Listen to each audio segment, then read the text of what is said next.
Go. The book I chose to do for this book appraisal project was titled Getting to Yes, All About Negotiation. This book was actually recommended to me by a family friend who's a well-respected business professional, and he recommended it to me because he stated that this book not only taught him enough about navigating the business and professional world, as it did about dealing with his personal relationships in the everyday world around us.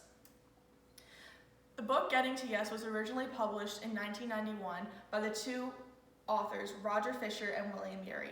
It has since been re-edited and republished 3 different times. For this project, I chose to do the book that was most recently republished in 2011 with the additioned author Bruce Patton.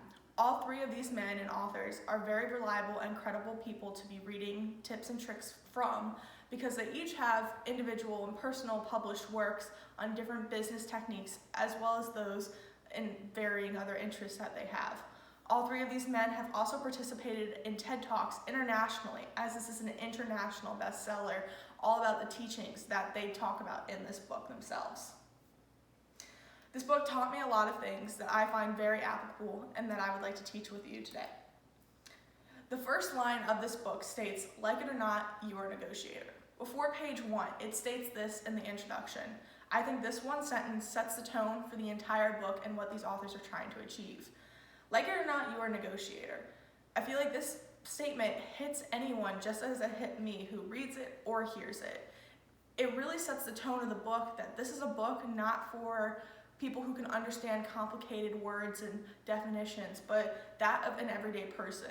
Within the first half page of this book, these authors explain 15 different ways that negotiations happen in everyday life and give you examples of that you can easily apply and relate to. And that's what I thought was really interesting about this book. One of the teachings this book taught me was that separating the people from the problem is super important. Negotiators are people too. They have anger and they have an ego they want to protect. Knowing the 2 interests of negotiation are very important. Those 2 interests are being the relationship between the people and the object of the negotiation itself. The relationship is commonly more important, as if you would think about an experience in your life, keeping that relationship civil might provide future conversations down the line, future business deals, etc. It's very important to make sure that that relationship is not harmed in the process of a negotiation. If the 2 interests of negotiation ever get entangled, they state you need to separate them immediately as best you can. As I'm sure all of us have had experiences, when things get too emotional, it can get a little dicey. So they recommend 3 different techniques to do this. They say perception, emotion, and communication. I thought separating the people from the problem was an interesting thing that each of you should know about, that I learned from this book, because overall, these authors stated that the most important rule of negotiation falls under this technique of perception, and that is making sure that you are able to put yourself in the other person's shoes. Understanding and respecting where that other negotiator is coming from is half the battle and very respectful thing to do. And if you can't do that, then negotiation probably isn't your forte. This connects to our class material because, like I said before, negotiation can be done when you don't even think you're doing it. In class, we learned about how to deal with difficult coworkers and how to resolve workplace conflict. Both of these things relate to negotiation. You can be trying to calm somebody down. That's negotiation. Hey, don't get so upset. Take a walk. Do something like that. That's negotiating with them to try and see that they're not in the right headspace, etc. Or just negotiating with someone to help you out, go fix the copier machine, can you listen to my side, etc.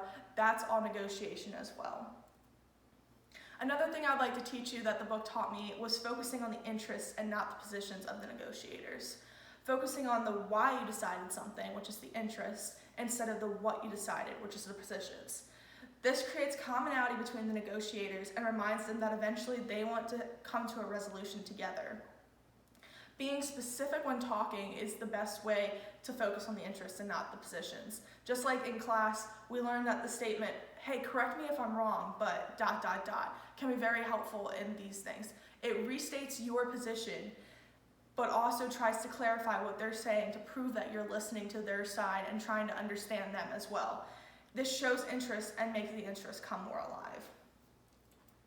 This book was actually very captivating, more so than I ever thought it would be, and I would recommend it to anybody, teachers, students, wives. It was a decently easy book to read and get through. It wasn't like a textbook, as I stated before, with terms and definitions that confused you.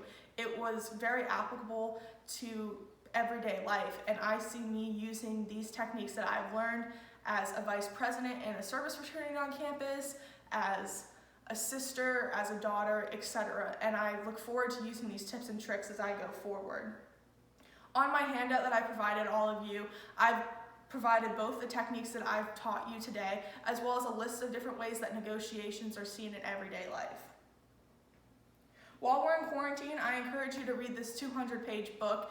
It's a fast read and it's really interesting, and maybe you can learn something cool too.